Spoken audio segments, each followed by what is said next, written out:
Hello student, welcome to education tutorial channel. यहाँ पे देखिए, आज हम स्टार्ट करने वाले हैं संविधान, जो कि हमारा भाग 1 है और इसमें हमें पढ़ना है संघ और राज्य क्षेत्र। तो इसमें देखिए, ये भाग 1 में कुल कितने अनुच्छेद हैं। भाग 1 में 1 से लेकर 4 अनुच्छेद के बारे में यहाँ पे बताया गया है और ये हमारा है पहला भाग। ऐसे ही कुल 25 भाग हैं। मतलब पहले तो मूल भाग जो थे वो 22 थे, लेकिन 3 और बढ़ाया गया है, तो टोटल अब कितने हो गए? टोटल अब 25 भाग हो गए हैं। तो यहाँ पे देखिए, हम भाग के बारे में नहीं, हम भाग 1 के बारे में बता रहे हैं। भाग 1 में लिखा है संघ और राज्य क्षेत्र। और जो राज्य और क्षेत्र है, इसमें कितनी अनुच्छेद आती हैं? अनुच्छेद आती हैं 1 से लेकर 4 तक अनुच्छेदों के बारे में यहाँ पे बताया गया है। तो हम धीरे धीरे करके एक एक अनुच्छेद यहाँ पे पढ़ेंगे और उसके बारे में समझेंगे कि यहाँ पे उन अनुच्छेदों के बारे में क्या बताया गया है, ये सभी जानने की कोशिश करेंगे। तो देखिए, यहाँ पे पहला अनुच्छेद है हमारा इंडिया यानी भारत। तो यहाँ पे सबसे पहले आपको लिखते हैं कि हमारा पहले अनुच्छेद में क्या लिखा गया है। पहले अनुच्छेद में लिखा गया है इंडिया यानी भारत। इंडिया, देखिए आपको लगता होगा कि जो इंडिया है वो भारत का इंग्लिश रूपांतरण है। ये है भी इंग्लिश रूपांतरण, लेकिन उस समय जो था वो मतलब जो ब्रिटिश वाले थे वो इसे भारत मतलब इंडिया कहते थे। और हम सब तो भारत जानते ही हैं, भारत बहुत पुराना नाम है, ये भारत शब्द है। तो इसलिए इसमें इस अनुच्छेद में 1 में लिखा गया है कि इंडिया यानी भारत राज्यों का एक संघ है। राज्यों का क्या है? यहाँ पे राज्यों का एक संघ है। अब आप सोचेंगे कि संघ क्या होता है, जिसे हम कहते हैं यूनियन। संघ को क्या कहते हैं? यूनियन। यहाँ पे देखिए 2 पॉइंट बहुत इंपॉर्टेंट है। एक है इंडिया और यानी भारत, मतलब इंडिया यानी भारत, अर्थात India that is a Bharat है। India that is a Bharat, ये शब्द लिखा गया है। राज्यों का एक संघ है, ये अनुच्छेद 1 में ये बात लिखी गई है। अब आपको यहाँ पे समझना है कि मतलब संघ क्या होता है। यहाँ पे राज्यों का जो संघ है वो यहाँ पे क्या डिफाइन कर रहा है। तो देखा जाए, जो अनुच्छेद 1 में है, यहाँ पे ये हमें क्या बताता है। अनुच्छेद 1 में एक तो हमें देश का नाम, ये तो हमारा यहाँ पे देश का नाम संबोधित कर रहा है। एक क्या है? देश का नाम, जो कि 2 नाम यहाँ पे बताया गया है, एक इंडिया और एक क्या बताया गया है? एक भारत। ये और दूसरा हमारा है यहाँ पे शासन का स्वरूप है। दूसरा हमारे यहाँ पे क्या बता रहा है? शासन का स्वरूप है। देखिए, हम आपको बहुत डीप में बता रहे हैं, जो कि आपके लिए ही सही रहेगा, क्योंकि वैसे तो बहुत लोग होंगे जो अनुच्छेद 1 में ऐसे बोल देंगे कि इंडिया यानी भारत राज्यों का एक संघ है, ये अनुच्छेद 1 में लिखा गया है, लेकिन वो ये नहीं बताते हैं कि ये क्यों लिखा गया है, मतलब इसका मतलब क्या है। यहाँ पे जो राज्यों का संघ है उसका मतलब क्या निकल के आ रहा है, किस चीज़ को यहाँ पे डिफाइन किया गया है, ये सभी आपको नहीं बताते हैं। लेकिन हम यहाँ आपको ISPCS लेवल की बात बता रहे हैं, जो आपसे क्वेश्चन में पूछा जा चुका है कि मतलब जो पहला अनुच्छेद है वहाँ पे मतलब किस मतलब देशों के नाम को बताता है कि नहीं। तो पहले अनुच्छेद में देखिए, देश का नाम को आपको बताता है कि यहाँ देश का नाम संबोधित किया है। 2 शब्द हैं, एक इंडिया है, दूसरा क्या है? भारत है। और शासन का जो स्वरूप है वो यहाँ पे बताया है। वो आपको क्या होता है कि राज्यों का एक संघ है। राज्यों का जो वहाँ का शासन का जो स्वरूप होगा वो किस प्रकार का होगा, वो यहाँ पे बताया गया है। कैसा होगा? राज्यों का एक संघ होगा। अब देखिएगा, और यहाँ पे हम बताएं आपको, तो इसमें ये एक और बताया गया है कि भारत संघ के राज्य क्षेत्र अनुसूची प्रथम में दिए गए हैं। भारत, ये पॉइंट आप लिख लीजिएगा, भारत संघ के राज्य क्षेत्र अनुसूची प्रथम में या अनुसूची 1 में दिए गए हैं। 1 में दिए गए हैं।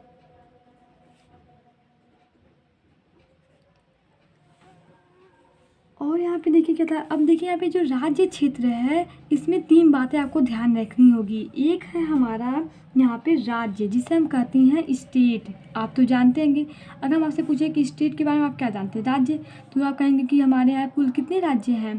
कुल हमारे यहाँ पे 29 हैं। कितने हैं? 29, और 8 केंद्र शासित प्रदेश हैं। तो इस समय वर्तमान में 29 हैं और 8 केंद्र शासित प्रदेश हैं। तो जैसे राज्य में यूपी हो गया, बिहार हो गया, छत्तीसगढ़, ये सभी क्या है? ये सभी राज्य हैं। और दूसरा बात यहाँ पे इससे निकल के आता है कि संघ शासित क्षेत्र क्या है? संघ शासित क्षेत्र। और तीसरा है हमारा यहाँ पे अर्जित क्षेत्र। अर्जित क्षेत्र। अब देखिए यहाँ पे अर्जित क्षेत्र क्या है। अर्जित क्षेत्र का मतलब ये है कि जैसे क्या होता है, अगर हम मानते हैं कि ये हमारा टोटल मतलब जितना भारत है, भारत में जितने राज्य हैं ये सभी तो पता है हमें।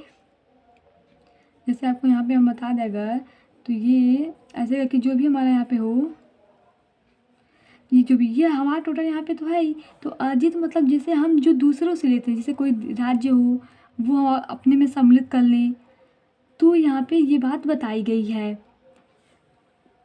उसी को हम कहते हैं अर्जित क्षेत्र। अब देखिए यहाँ पे एक शब्द आपको मिला होगा संघ। इसके बारे में हम यहाँ पे जानेंगे कि संघ क्या है, इसका मतलब यहाँ पे क्या है, इसके बारे में हम यहाँ पे देखेंगे। तो चलिए यहाँ पे बताते हैं संघ क्या है। सबसे पहले बात ये करते हैं कि जो संघ शब्द है ये मतलब ये प्रयोग कहाँ किया गया था।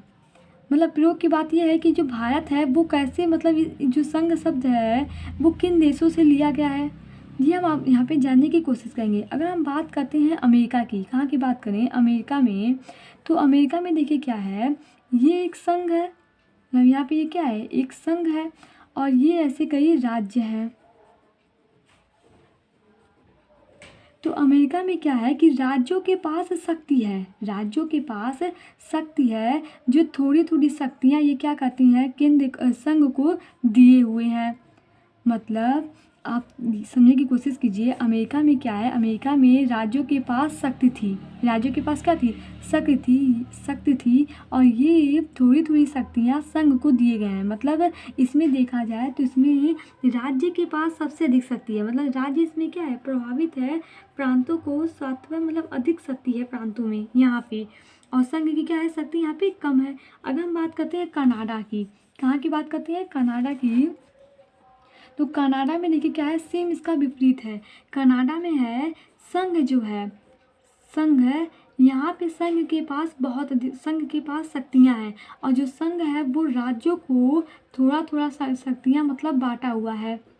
ये क्या किया, ऐसे बांटा गया है। मतलब यहाँ पे देखा जाए तो यहाँ पे संघ मजबूत है।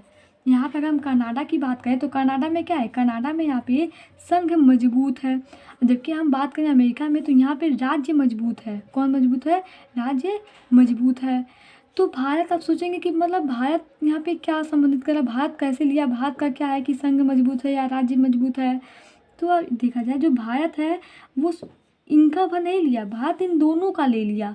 मतलब वो राज्य और संघ इन दोनों का लिया है। अमेरिका में क्या है, अमेरिका में तो राज्य मजबूत है और कनाडा में संघ मजबूत था।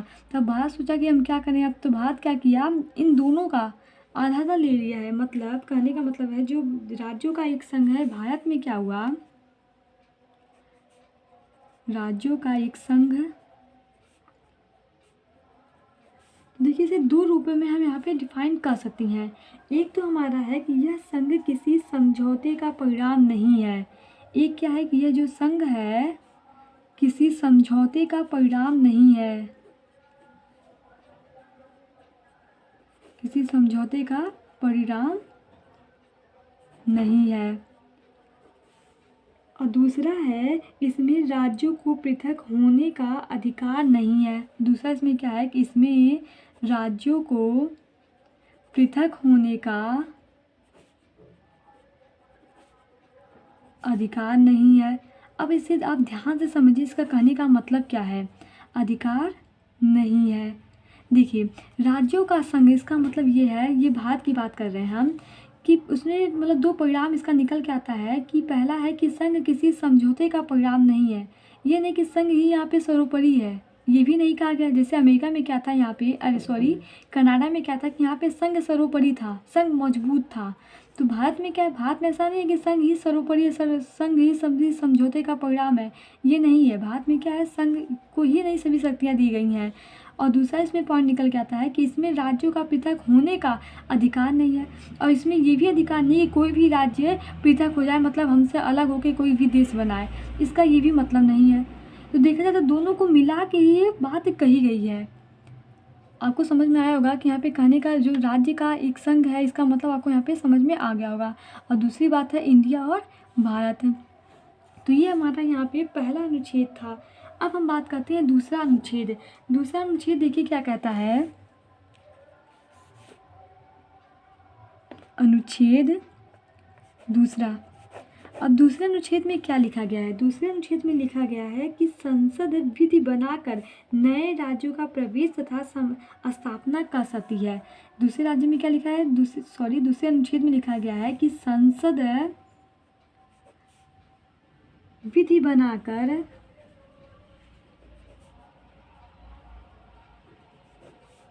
नए राज्यों का प्रवेश तथा स्थापना कर सकती है।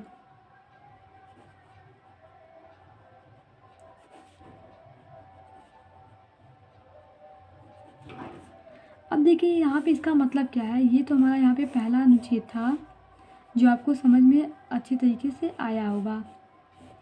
देखिए दूसरे में लिखा गया है कि संसद विधि बनाकर नए राज्यों का प्रवेश तथा स्थापना कर सकती है। अब जैसे हम बात करते हैं यहाँ पे कि सिक्किम की, तो सिक्किम पहले हमारा राज्य नहीं था। आप देखते होंगे भारत के मैप में सिक्किम, तो सिक्किम जो था वो हमारा यहाँ पे राज्य नहीं था।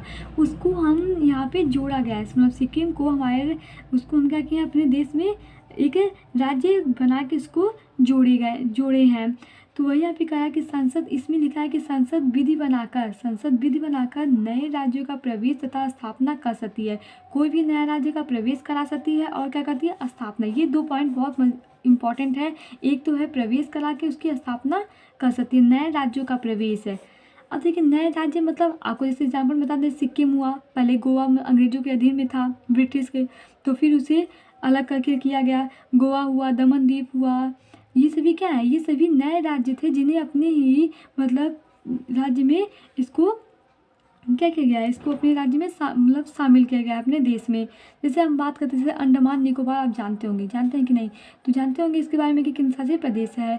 तो अगर हम बात करते हैं यहाँ पे कोई द्वीप मिल गया हमें, जैसे वो द्वीप मतलब कहीं था और हमें लगा ऐसे कि हाँ उसे राज्य बना दिया जाना चाहिए, तो उसे हम अपने में शामिल करके तो एक नया राज्य मतलब उसको बना दिए, तो एक नया राज्य बन गया। वो हमारा अनुच्छेद 2 के तहत आएगा, क्योंकि देखिए वो हम मतलब हमारा तो था नहीं, ये तो है ना, हमारा वो था नहीं, हमें मिला तो हम उसे बना लिए। तो वही मतलब नए राज्य का गठन कैसे कर सकते हैं, या तो आप किसी का मतलब अर्जित करके, या आप क्या कर सकते हैं उसके मतलब अधीनस्थ करके उसका क्षेत्र है, तो आप ऐसे ही किसी नए राज्य को नए राज्य को अपने देश में शामिल कर सकते हैं। तो वही इसमें लिखा है कि हम किसी भी बाहर के मतलब जो हमारे नहीं है नए राज्य, अगर हम उन्हें अपना मतलब घोषित करना चाहें तो उन्हें हम प्रवेश देकर उनकी स्थापना कर सकती हैं। तो ये हमारा अनुच्छेद 2 में लिखा गया है। इसमें अगर हम कुछ और बात करें तो इसे एग्जाम्पल के रूप में हम ले लेते हैं, आपको उदाहरण हम कुछ बता देते हैं जो इस समय मतलब ये सभी आ चुके हैं। जैसे हम बात करते हैं सिक्किम की, तो आप जानते हैं सिक्किम में क्या हुआ था, 36वां संविधान संशोधन। क्या था इसमें? 36वां संविधान संशोधन। आपको हम आगे बताएंगे कि संविधान संशोधन क्या होता है और संविधान संशोधन किस आर्टिकल में, किस अनुच्छेद में है। तो 368 आर्टिकल में लिखा गया है कि संविधान को हम संशोधित कर सकते हैं। संविधान संशोधन 1975 कब? 1975 सिक्किम को पूर्व राज्य घोषित किया गया था। सिक्किम को क्या था? पूर्व राज्य घोषित किया गया था। 26वां संविधान संशोधन 1975 ईस्वी में। अब दूसरा देते हैं, तो दूसरा हमारा है यहाँ पे गोवा। दूसरा हमारा क्या है यहाँ पे? गोवा, जिसे 12वें संविधान संशोधन द्वारा, गोवा को किसे 12वें संविधान संशोधन द्वारा इसे अपने में शामिल किया गया था। गोवा हो गया। और हम बात करते हैं तो यहाँ पे दमन और नागर हवेली, दादर और नागर हवेली, क्या है? दादर और नागर हवेली।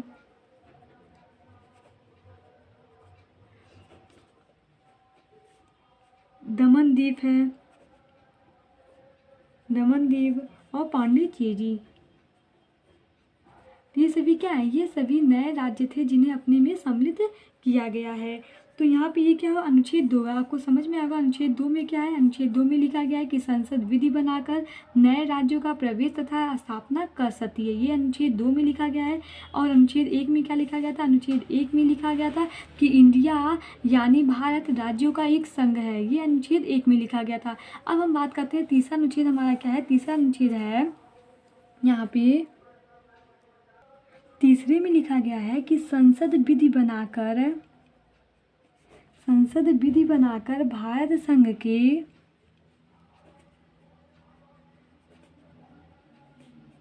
राज्यों का पुनर्गठन कर सकती है। क्या है? राज्यों का पुनर्गठन कर सकती है।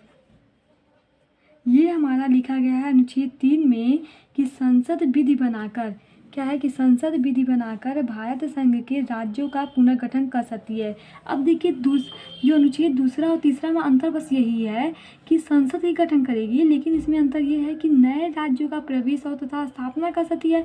और इसमें क्या है? भारत संघ के अभी हम आपको बताएं कि संघ मतलब क्या था? अपने यहाँ का ही जो राज्य है, भारत संघ के राज्यों का पुनर्गठन मतलब दोबारा से गठन। जैसे हम बात करते हैं, अगर जैसे कोई राज्य है वो बड़ा सा है, अगर उसको हम अलग कर दें तो इसका एक हुआ तो ये पुनर्गठन हुआ, मतलब एक बार गठित हो चुका था, फिर इसको हम काट के अलग अलग गठित कर रहे हैं, तो ये पुनर्गठन कहलाता है।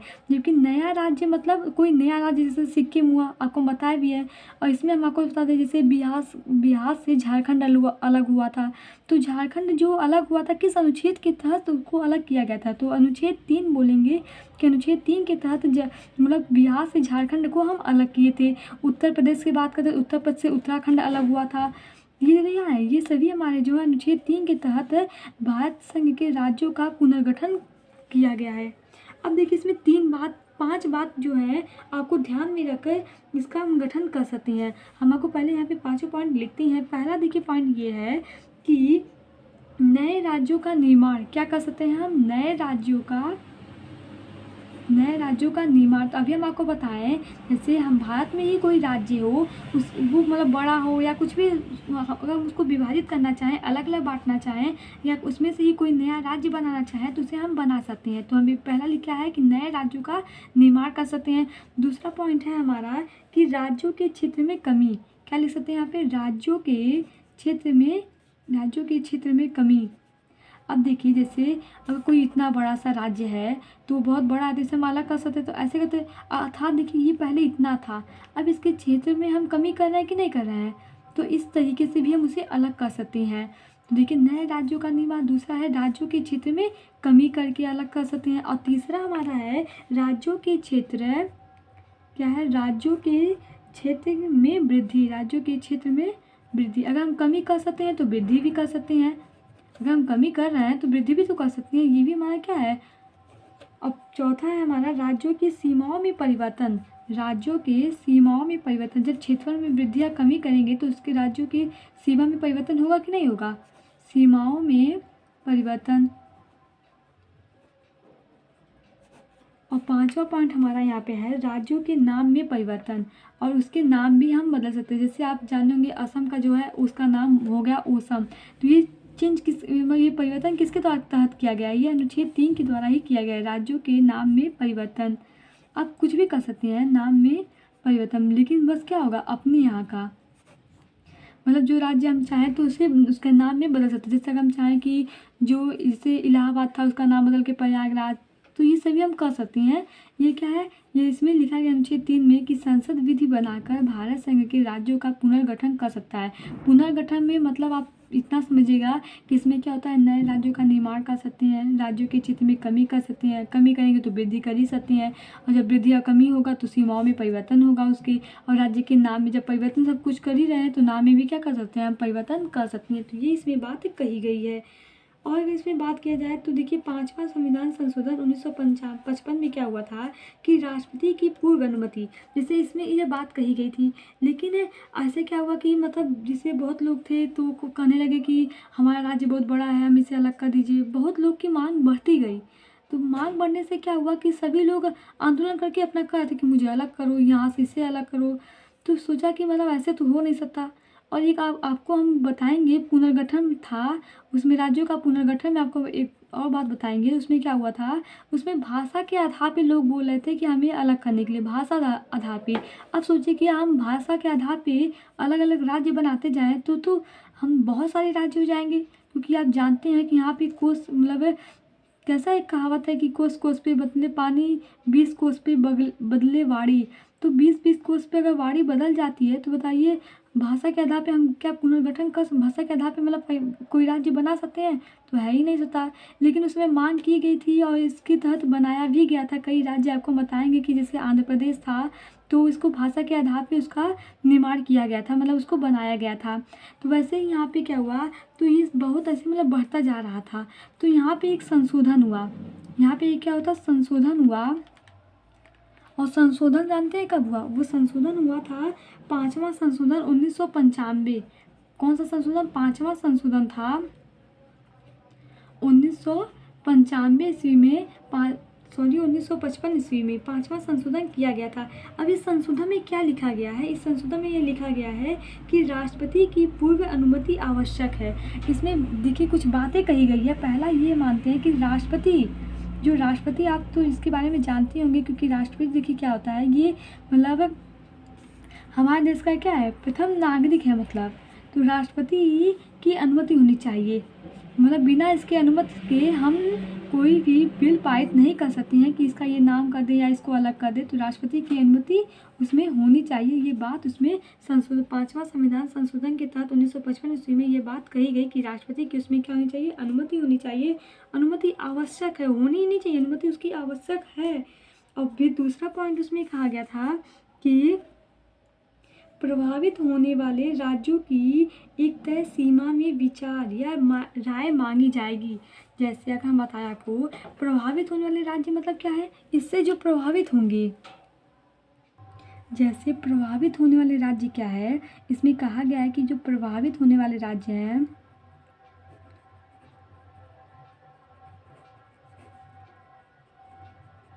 प्रभावित होने वाले राज्य कि मतलब एक बार उनसे राय मांगनी पड़ेगी। प्रभावित होने वाले राज्यों से राय लेनी पड़ेगी। अब देखिए राय लेनी पड़ेगी मतलब यहाँ पे देखिए जो राय वर्ड है, या आप समझिए मतलब एक सलाह मशवरा उनसे लिया जाएगा। सलाह मशवरा का मतलब आप ये समझिएगा, जैसे आपसे हम सलाह मांग रहे हैं, मतलब ये नहीं करना है अगर आपका मन है तो आप दीजिए, नहीं मन है तो अगर आप मतलब हमारे खिलाफ ही देती हैं, तभी हम ये नहीं है कि आपके मतलब सलाह पे उसे ख़त्म कर दिए आप मान लें। बस एक सलाह है, एक मतलब हम एडवाइस दे सकते हैं कि आप ऐसे नहीं तो इस प्रकार से कर सकते हैं। तो यहाँ पे भी देखिए सेम वही बात लिखी गई है कि पहला तो है कि राष्ट्रपति की अनुमति होनी चाहिए। दूसरी बात है कि प्रभावित होने वाले जो राज्य हैं, जैसे हम बात करते हैं अगर बिहार है, तो बिहार से क्या हुआ कि जो झारखंड है वो उसको अलग कर दिया गया। समझिए हम झारखंड को अलग कर रहे हैं, तो एक बार हम बिहार के पास जो वहाँ के होंगे उनके पास एक बार हम नोटिस दे देंगे, एक बार सलाह मांगेंगे उनसे कि हम आपके इतने जो राज्य है, एक मतलब जो है यहाँ पे ज़िले, उन सभी को अलग कर रहे हैं, एक राज्य बनाना चाह रहे हैं झारखंड है। तो इसमें बस हम उनकी राय मानते हैं कि आपकी इसमें क्या राय है। तो ये चाहे मतलब ये नहीं कि अगर ये कहें कि नहीं है इसको अलग नहीं करेंगे, तो ऐसा है नहीं कि हम इसको अलग नहीं, मतलब इनके ये बस सिर्फ अनुमति मांगी जाती है कि इनके रोकने से वो रुकेगा नहीं। बस इनकी एक बार क्या होती है, एक बार इनकी अनुमति सलाह लेनी पड़ती है। अब आगे इसमें देखिए तो एक और पॉइंट है इसमें कि राय मिल जाने के बाद यदि योजना में परिवर्तन होता है तो पुनः विचार मांगने की कोई मतलब उसकी क्रिया नहीं है। जैसे अगर इनसे राय मांगे तो ये कहें कि नहीं इसको अलग नहीं किया जाए, यही रहने दिया जाए, तो अगर हम इसमें परिवर्तन कर सकते हैं कि मतलब इसको यही रहने दिए, तो ये नहीं कि इनसे पास दोबारा हम राय भेजें अपना मांगने के लिए कि यही रह दिए तो क्या हुआ, ये सब कुछ नहीं लिखा। मतलब इसमें बस इतना जान लीजिए, इसमें लिखा गया है कि संसद विधि बनाकर भारत संघ के राज्यों का पुनर्गठन कर सकती है। अब पुनर्गठन किस प्रकार से करेगी वो इसमें कुछ बातें कही गई है। पहला है कि राष्ट्रपति की अनुमति उसमें लेनी ज़रूरी है। दूसरा है कि अगर हम कोई भी राज्य से अलग कर रहे हैं तो एक बार एक बार उसके पास राय मशवरा के लिए हमें नोटिस भेजना ज़रूरी है। मतलब भेज सकते हैं, उसका क्या मतलब परिणाम होगा ये उस पर डिपेंड नहीं करता है, बस एक बार उसके मतलब भेज सकते हैं, एक बार भेजेंगे कि आपकी क्या राय है। तो ये सभी बातें इसमें कही गई है। और बताइए कि पुनर्गठन का मतलब क्या है कि जैसे नए राज्यों का निर्माण हो, राज्यों का क्षेत्र में कमी करे या वृद्धि करे, या राज्यों की सीमाओं में परिवर्तन करे, या राज्य के नाम में परिवर्तन करे। तो ये 5 बातें इसमें इम्पॉर्टेंट है जो आपको ध्यान में रखना होगा कि कैसे किस प्रकार से हम इसका गठन कर सकते हैं। अब देखिए यहाँ पे कई पुनर्गठन हुए, कई राज्यों को अलग किया गया, तो आपको हम सभी राज्य बता सकते हैं क्योंकि ये पूछता है क्वेश्चन, ये क्वेश्चन पूछता है कि कौन सा राज्य किस सन में अलग हुआ। जैसे पूछ सकता है कि जो बिहार है वो बिहार से झारखंड किस सन में अलग हुआ था, और पूछ सकता है कि उत्तर प्रदेश से उत्तराखंड कब अलग हुआ था। तो ये सभी क्वेश्चन पूछे जा चुके हैं, तो इन सभी को क्वेश्चन को एक बार हम आपको बता दे रहे हैं कि कौन सा क्षेत्र कब किससे अलग हुआ था। राज्यों का देखिए यहाँ पे पुनर्गठन क्या है। 1 मई 1960 भाषा के आधार पर तो आंध्र प्रदेश अलग हो चुका था। 1 मई 1960 को मराठी और एवं गुजराती भाषियों के बीच, किसके, मराठी और गुजराती भाषियों के बीच। भाषियों मतलब जानते होंगे क्या होता है यहाँ पे, भाषी मतलब होता है जैसे भाषियों मतलब भाषा के बीच संघर्ष है।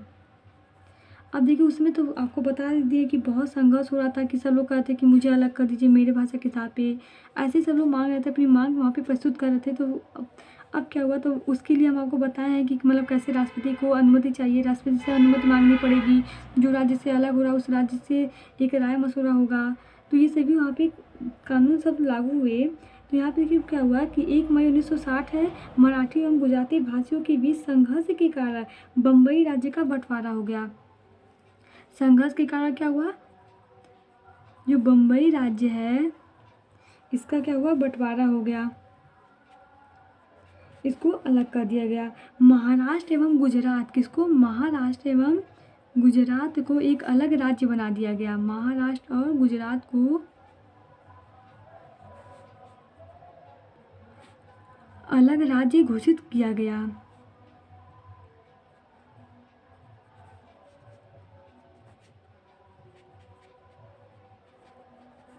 तो 1 मई 1960 को पूछ सकता है आपसे कि बम्बई को मतलब मुंबई को कब एक राज्य मतलब घोषित किया गया, अलग किया गया। तो 1 मई 1960 को, और इसी समय गुजरात और महाराष्ट्र को भी क्या किया गया, एक अलग से राज्य घोषित कर दिया गया।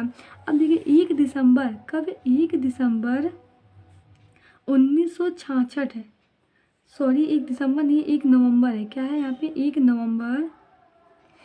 नवंबर 1966 को जो नागालैंड है वो अलग होगा। मतलब 1 नवंबर 1966 को पंजाब को विभाजित करके पंजाब एवं हरियाणा 2 राज्यों में बना दिया गया। ये क्या हुआ था, 1 नवंबर 1966 को पंजाब जो था इसे विभाजित करके 2 अलग अलग में बांटेगा, एक पंजाब एक दूसरा एक हरियाणा। किसका, पंजाब तो एक था ही पहले, और इसमें इसको विभाजित करके एक हरियाणा उसमें बना दिया गया। तो पूछा जाए कि हरियाणा का गठन कब हुआ, मतलब हरियाणा को कब राज्य बनाया गया, तो 1 नवंबर 1966 को हरियाणा को अलग कर दिया। अब ये किसकी, मतलब ये भी भाषा के हिसाब से हुआ था, ये किस भाषा के, हिंदी भाषा के द्वारा मतलब इसे अलग किया गया था हरियाणा को। और 1 दिसंबर 1963 को नागालैंड को अलग राज्य बनाया गया था। किसको, नागालैंड को अलग राज्य की दर्जा यहाँ पे दी गई थी। हरियाणा को कब बनाया गया था, 1 नवंबर 1966 को, और नागालैंड को 1 दिसंबर 1963 को, ये दोनों को बनाया गया था। 26 जनवरी कब, 25 जनवरी 1971 को हिमाचल प्रदेश व 21 जनवरी हिमाचल प्रदेश और 21 जनवरी 1972 को मणिपुर, त्रिपुरा एवं मेघालय को पूरे राज्य का दर्जा दिया गया था। किसको, मणिपुर को, त्रिपुरा को और मेघालय को एक अलग से राज्य का दर्जा दिया गया था। तो आपसे पूछ सकता है कि मणिपुर को मतलब कब अलग किया गया, कब राज्य बनाया गया, तो 21 जनवरी 1972 में मणिपुर, त्रिपुरा, मेघालय को एक अलग राज्य बना दिया गया था। और 25 जनवरी 1971 को हिमाचल प्रदेश को एक अलग राज्य बनाया गया था। 1 दिसंबर 1963 को नागालैंड और 1 नवंबर 1966 को हरियाणा, 1 मई 1960 को जो मुंबई था उसको अलग बनाया गया था और गुजरात, महाराष्ट्र को भी अलग राज्य घोषित किया गया था। तो आपसे बस इतना पूछ सकता है कि इससे आपसे में से क्या पूछेगा आपसे कि हरियाणा को कब नया राज्य बनाया गया। ऑप्शन देगा 1 नवंबर 1966, 1 नवंबर 1972। तो आपको उसमें टिक लगाना रहेगा कौन सा सही है। तो जब आप पढ़े रहेंगे तभी तो आप बता सकते हैं। और अगर हम बात करते हैं या आपसे क्रम पूछ सकता है कि कौन सा क्रम कैसे, जैसे यहाँ पे 1963, फिर 66, फिर 71, फिर 72, तो ऐसे क्रम भी आपसे पूछ सकता है। 26 अप्रैल, देखिए यहाँ पे 26 अप्रैल 1975 को सिक्किम को एक पूर्ण राज्य का दर्जा दिया गया था। सिक्किम जो हम आपको बताए थे, इसे भी क्या किया गया, एक पूर्ण राज्य का दर्जा दिया गया था। और 20 फरवरी 1987 को मिजोरम व अरुणाचल प्रदेश को, किसे, मिजोरम व अरुणाचल प्रदेश है,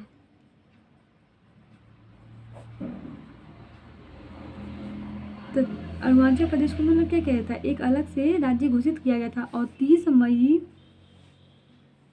1987 को गोवा को एक पूर्ण राज्य का दर्जा दिया गया था।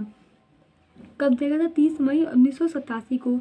2000 में छत्तीसगढ़, मध्य प्रदेश से छत्तीसगढ़ अलग हुआ था। किससे, मध्य प्रदेश से छत्तीसगढ़। छत्तीसगढ़ को राज्य का दर्जा कब दिया गया था, 2000 को। और उत्तर प्रदेश से उत्तराखंड, 2000 में बात करें तो यूपी से कौन अलग हुआ था, यूपी से उत्तराखंड, यूपी से उत्तराखंड। और बिहार से, जो हम बताए हैं, बिहार से क्या था, झारखंड। इन सभी को 2000 में अलग अलग राज्य घोषित किया गया था अलग करके। 2 जून 2014 को भारत का एक 59वां राज्य तेलंगाना अस्तित्व में आया। देखिए यह हाल ही की घटना है, 2 जून 2014। इसमें क्या हुआ था, एक जो तेलंगाना राज्य है इसे 59वां राज्य का दर्जा दिया गया। तेलंगाना को 59वां राज्य का दर्जा दिया था। ये है आंध्र प्रदेश से विभाजित करके बनाया गया। तेलंगाना किसे विभाजित करके बनाया गया है, आंध्र प्रदेश से विभाजित करके तेलंगाना को बनाया। तो ये सभी इंपॉर्टेंट पॉइंट है जो बहुत बार मतलब अभी तक आप मतलब देखा जाए तो एक क्वेश्चन इसमें से पक्का पूछा गया है कि कौन सा राज्य कब किस सन में किससे अलग होकर गठन किया गया था। तो ये क्वेश्चन बहुत इंपॉर्टेंट है जो आपके मतलब पेपर के लिए अति महत्वपूर्ण है। अब हम बात करते हैं जो हमारा चौथा अनुच्छेद है। चौथा अनुच्छेद क्या कहता है इसके बारे में हम यहाँ पे जानते हैं। तो चौथा अनुच्छेद देखिए क्या है। चौथा अनुच्छेद में बताया गया है कि जो अभी हम अनुच्छेद 2 और 3 पढ़े हैं, अभी आप 2 और 3 पढ़े हैं ना, तो इन दोनों के बारे में लिखा गया है कि जो अनुच्छेद 2 और 3 है के पालन में संसद कोई विधि बनाती है, अगर कोई भी इसके पालन में विधि बनाती है तो संविधान संशोधन नहीं माना जाएगा।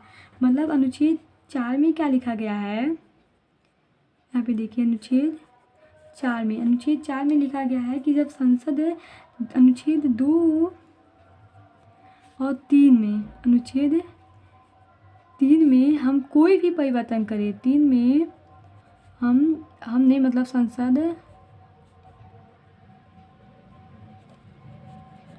कोई भी परिवर्तन करती है या कोई राज्य बनाती है, कुछ भी करती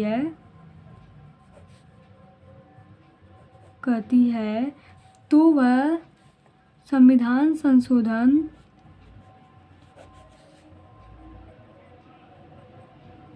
1968 के तहत नहीं माना जाएगा। संविधान संशोधन 1968 के तहत नहीं माना जाएगा। देखिए आपको समझ में आ होगा कि जो अनुच्छेद 4 है उसमें क्या लिखा गया है। इसमें लिखा गया है कि 2 और 3 में कोई भी परिवर्तन करें। दो में क्या था, 2 में कोई भी हमें एक अलग राज्य हो, मतलब कोई भी हो अलग राज्य हो, उसे हम अपने में सम्मिलित कर लें, उसे अपना एक नया राज्य घोषित कर लें, उसका नाम दे दें। तो ये अनुच्छेद 2 में, अनुच्छेद 3 में लिखा है, अनुच्छेद 3 में लिखा गया है कि अपने ही भारत में कोई भी राज्यों का हम पुनर्गठन कर सकते हैं और उसका नाम में परिवर्तन, उसके सीमाओं में परिवर्तन, क्षेत्र में परिवर्तन, ये सभी परिवर्तन हम कर सकती हैं। तो ये 2-3 में लिखा है। तो यहाँ पे 2 और 3 में जो भी हम गठन करेंगे, परिवर्तन करेंगे, जो कुछ भी यहाँ पे करेंगे, वो हमारा संविधान संशोधन जो 368 है इसके तहत नहीं लिया गया है। मतलब ये इसके तहत 368 के तहत संविधान संशोधन में सम्मिलित नहीं है। ये इस बात को यहाँ पे लिखा गया है, अनुच्छेद 4 में इस बात को बताया गया है। तो आप सबको यहाँ पे काफ़ी अच्छे से समझ में आएगा, क्योंकि हम देखिए ये चाहते तो हम सीधे अनुच्छेद 1, 2, 3, 4 में क्या लिखा गया है आपको हम बता देते, तो उसमें भी आपको मतलब उतना ही जानने के लिए भी मिल जाता। लेकिन कौन सा कब अलग हुआ है, कब किससे वो मिला, अलग हुआ है, और अनुच्छेद 1 में क्या बातें कही गई है, उस बातों का मतलब क्या है। जैसे यहाँ पे एक संघ शब्द था, आपको समझ में आया कि संघ क्या हुआ। तो यहाँ पे हमको बताया है कि संघ कैसे, किस प्रकार से अपने भारत में आया, भारत में इसका किस प्रकार से रूप में इसको परिवर्तन किया गया है। तो ये सभी आपको जब तक नहीं मालूम रहेगा तो आप समझ नहीं सकती हैं। आई होप आपको यहाँ पे समझ में आया होगा। अब हमारा अगला है अनुच्छेद 5, जो हमारा भाग 2 है 5 से 11, इसमें नागरिकता के बारे में बताया गया है। तो ये हम आपको नेक्स्ट वीडियो में बताएंगे। Thank you watching my this video.